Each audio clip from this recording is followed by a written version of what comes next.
Coffee Chats with Seismic. My name is Iris Chan, and I'm the Marketing Director for Asia Pacific and Japan, based in Sydney, Australia. We're very delighted to announce that we've got our first external guest on this series. And on today's program, our special guest is Peter Strohkorb, based in Sydney.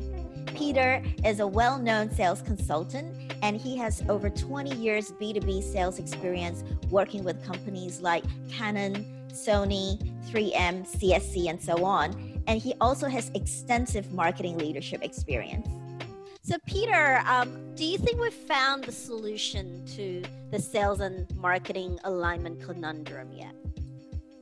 Well, I have. So without any jokes, joking aside, I've spent quite a few years, as you said, on the sales side, but I've also led marketing teams. And when I was at one Japanese multinational, I had 8 marketers reporting to me. So I've actually witnessed both sides of the equation. There's the sales challenges and the marketing challenges, and I've kind of walked in both sets of shoes. And that's really fired the passion in me to eliminate this enormous waste that's going on, where marketing does something that sales doesn't appreciate, and sales says, well, marketing's not supporting us, and despite marketing trying its hardest to do its best. So the term that I've coined is smarketing. So it's sales and marketing working together as one. And if I may just give a little plug to my book, it's called Smarketing, Sell Smarter, Not Harder. It's brand new, and it's available in all good Amazon stores. So and it's actually describes the conundrum, and it describes the solution, and it gives a few examples of what's in it for you if you do, and they are financial, they are cultural, they are productivity based. There's a whole bunch of benefits, and then it gives a few examples where it's already been implemented and shown that it's successful. So there is my own methodology to bring that in, and the methodology starts, as I said, with a level of self-discovery, right? So I can't really tell you, like I said, that you're doing something wrong without you getting defensive, right? But if you discover for yourself that there are actually ways that you can help your counterpart, and they will help you, and everybody, and the rising tide will lift all boats, then we're halfway there. You know, the other thing is that it's probably enough of a strategic matter, but it'll be worth doing, that it needs to have executive support. You know, if it's just a lone marketing guy going, I want to do better, it's not going to change things in a big way. Now, having said that, I don't want to scare people off either, because it's possible to change the wheels on the car while it's driving, right? It's not going to be a disruptive process that makes your results go down before they get better. You can actually implement it in a way that's non-disruptive. So there's a way, and I've developed this methodology that is gentle, introduces into an organization, makes everybody part of the solution, and doesn't disrupt your sales activities. That's fantastic news. I'm sure that's, music to a lot of people's ears. And I really love the fact that, there's a very methodical approach to solving this. The other thing that I'm interested to hear from you and get your advice on is, do you have like a tip for, how we can improve day-to-day collaboration between sales and marketing teams? Yeah, absolutely. So for example, marketing consults with sales in the creation of management of sales lead generation campaigns, right? So marketing will not create campaigns in isolation from sales and then hand them over and say, off you run with these leads. Yeah. They will actually liaise with sales in the creation of these programs and say, what would it look like? What would success look like to you, right? And they probably get some really good ideas from the coalface that they didn't have before. Another one is sales consults with marketing prior to setting sales targets. We're going to achieve these sales targets. Let's see how we go, right? Yeah. And then it's just an afterthought to bring in marketing. Peter, I've got another question for you.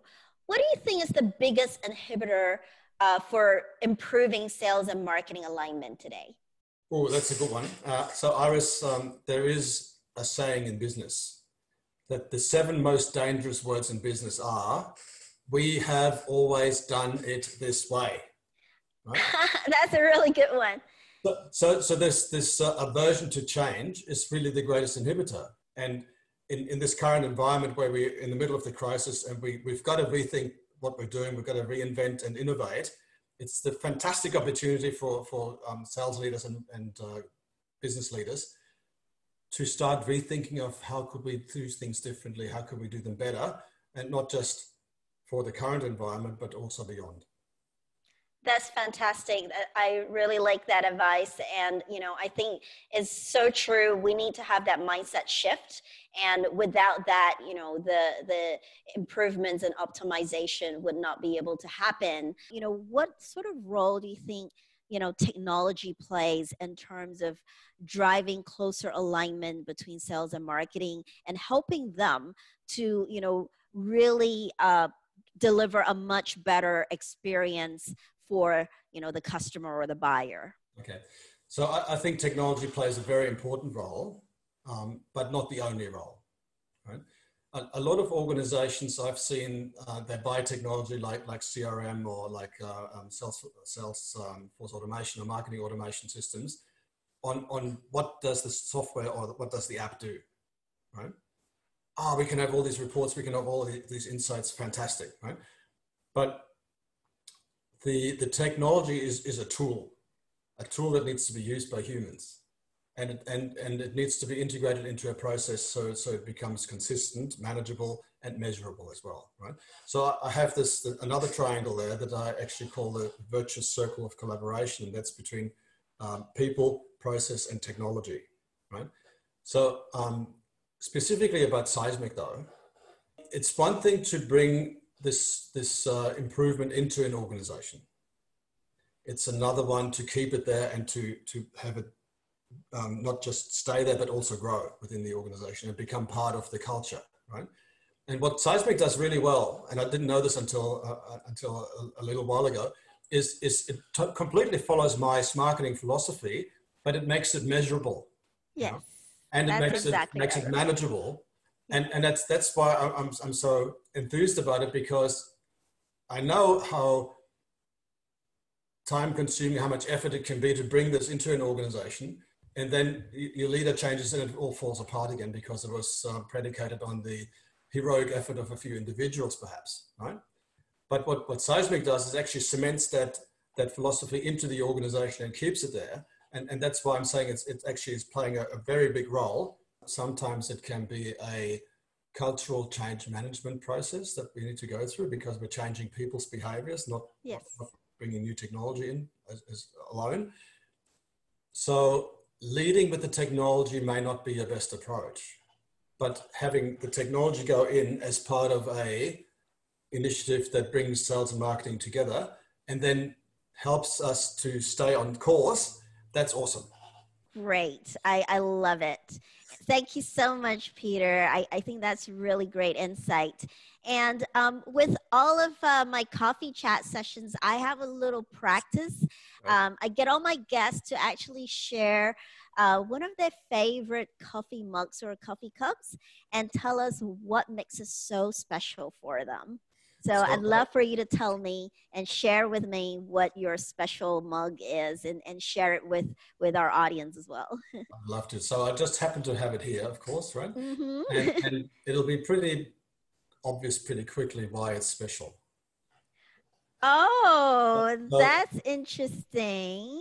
So my little daughter, who's not so little anymore, when she was 4, in preschool, she made this coffee cup, and apparently it depicts her brothers, her mother, and myself.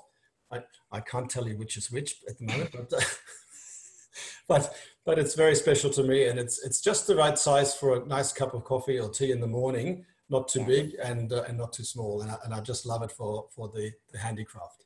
Oh yeah, it looks lovely, and it's really like a daily reminder of the bond between you and your daughter and the family as well. I love it. It looks really cute. Well, Peter, thank you so much for your time today. It's been wonderful to chat with you, and I really enjoyed it. Absolutely, I'm here to help. Great. Thank you so much for your time. Lovely chatting with you, and thanks for tuning in, everyone.